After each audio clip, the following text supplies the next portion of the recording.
me see if I understand your position. Basically, would you say that it's wrong for the citizens to initiate physical force against other citizens like an armed robber does? Unless we permit but that it's okay by law. it's okay for the government to do so. Because the government has been authorized by the people. Okay, but if the government authorized armed robbers to do it, it would be okay? If the government is that foolish to do so, I don't know what kind of country that would be, but that's legal, and if it's constitutional, so be it. But would you think that that's moral for individuals to be empowered to rob their fellow citizens? I don't think so. So that would be wrong. So basically, I would think so. It's wrong. Okay, so you think that it's wrong for a citizen, an individual citizen, to initiate force against others to deprive them of their property, but it's okay for the government to do it if the majority has elected that government. It is okay if the government is authorized to do so. The government is authorized to levy taxes, and the authorization comes from the people through their representatives. Now, if the people through their representatives say no taxes, everything be charity, so be it. Okay, so you would say that all legitimate governmental power is derived from the people? That's the way it is in our Constitution.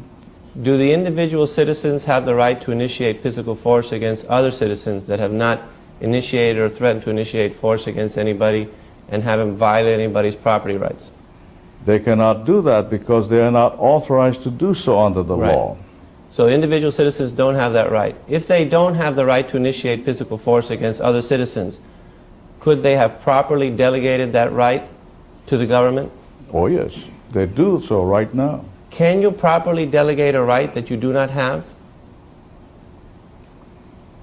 You can give the right to their representatives to make laws that will authorize or make prohibitive certain activities. So you think that you can delegate absolutely. a right that you don't have? You can properly delegate a right that you don't have?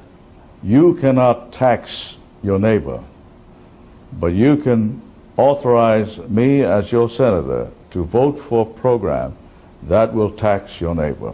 Okay, so if you say that a person can properly delegate a right that they do not have, is that correct?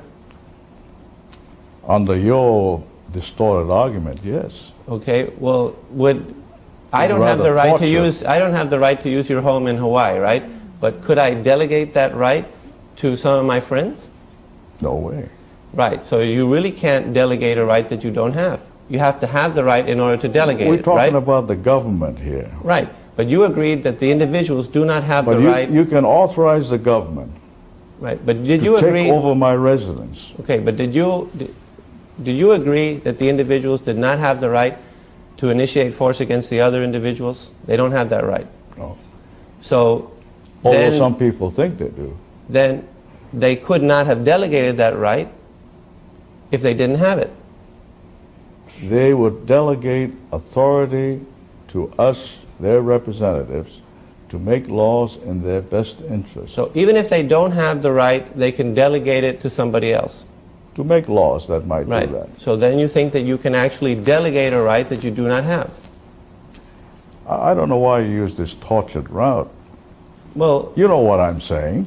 Well, I'm trying. It's interesting to me how it is that the agent can have more power than the principal. If the principals are the people, and the source comes from the people, and the individuals do not have the right to initiate force against others, I would suppose... As individuals. Well, if they get together, then all of a sudden they have the right? If they authorize the government to do so, yes. Well, if they authorize the government to enter into a war and kill people, that's a right. Well, where does this right come from if it doesn't come from the people? The people through the Constitution. Well, the Constitution was made by the people, right? That's right. So then, the people are the source of all legitimate power. So if the people did not have the right to initiate physical force against anybody, then I don't know where we're getting. Well, it seems like there's a contradiction there as far as if you say that all legitimate governmental powers derive from the people. You agree that the individual citizens do not have the right to initiate force against other citizens, then it would seem clear that they cannot delegate that right to the government. Why don't we just leave it this way?